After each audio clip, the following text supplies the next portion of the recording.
بسم الله الرحمن الرحيم. إذا وقعت الواقعة ليس لوقعتها كاذبة خافضة رافعة. إذا رجت الأرض رجا وبست الجبال بسا فكانت هباء منبثا.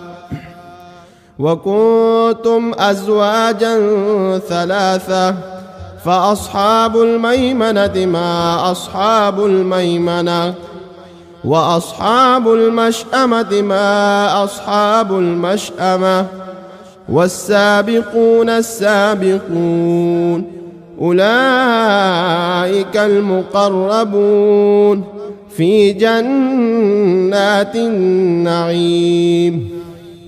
ثلة من الأولين وقليل من الآخرين على سرر موضونة متكئين عليها متقابلين. يطوف عليهم ولدان مخلدون بأكواب وأباريق وكأس من معين لا يصدعون عنها ولا ينزفون.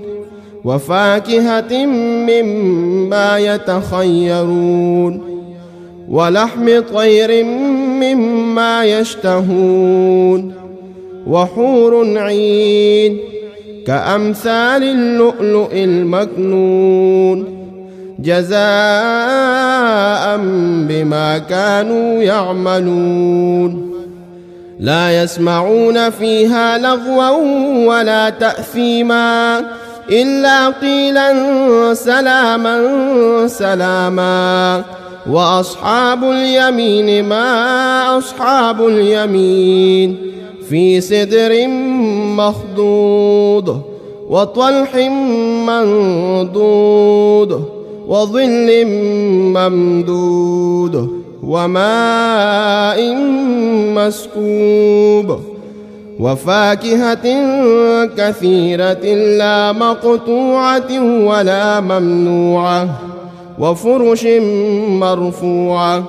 إنا أنشأناهن إنشاء فجعلناهن أبكارا عربا أترابا.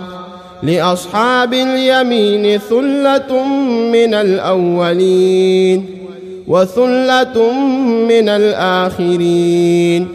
وأصحاب الشمال ما أصحاب الشمال في سموم وحميم وظل من يحموم لا بارد ولا كريم.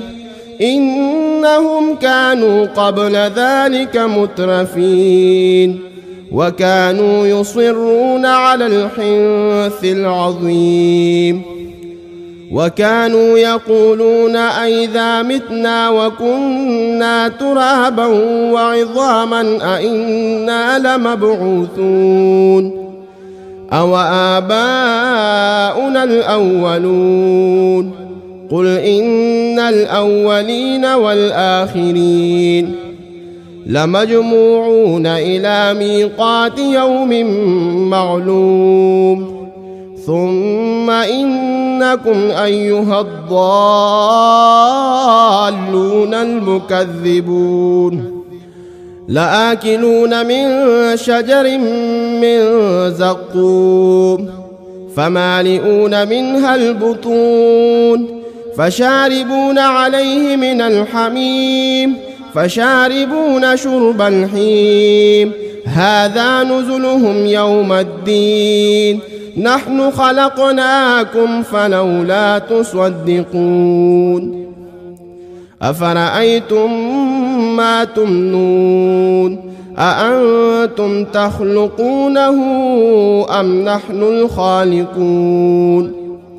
نحن قدرنا بينكم الموت وما نحن بمسبوقين على أن نبدل أمثالكم وننشئكم فيما لا تعلمون ولقد علمتم النشأة الأولى فلولا تذكرون أفرأيتم ما تحرثون أأنتم تزرعونه أم نحن الزارعون لو نشاء لجعلناه حطاما فظلتم تفكهون إنا لمغرمون بل نحن محرومون أفرأيتم الماء الذي تشربون أأنتم أنزلتموه من المزن أم نحن المنزلون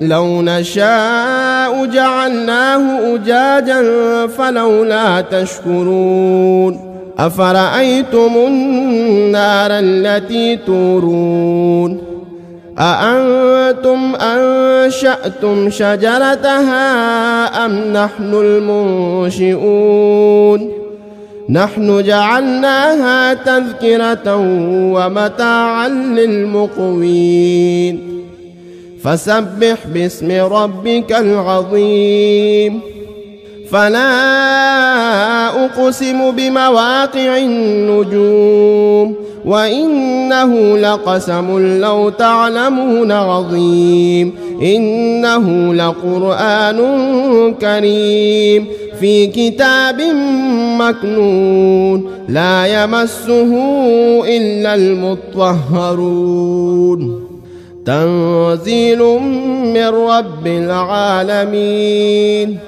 أفبهذا الحديث أنتم مدهنون وتجعلون رزقكم أنكم تكذبون فلولا إذا بلغت الحلقوم وأنتم حينئذ تنظرون ونحن أقرب إليه منكم ولكن لا تبصرون فلولا إن كنتم غير مدينين ترجعونها إن كنتم صادقين فأما إن كان من المقربين فروح وريحان وجنة نعيم وأما إن كان من أصحاب اليمين فسلام لك من أصحاب اليمين وأما إن كان من المكذبين الضالين فنزل من حميم وتصلية جحيم إن هذا لهو حق اليقين فسبح باسم ربك العظيم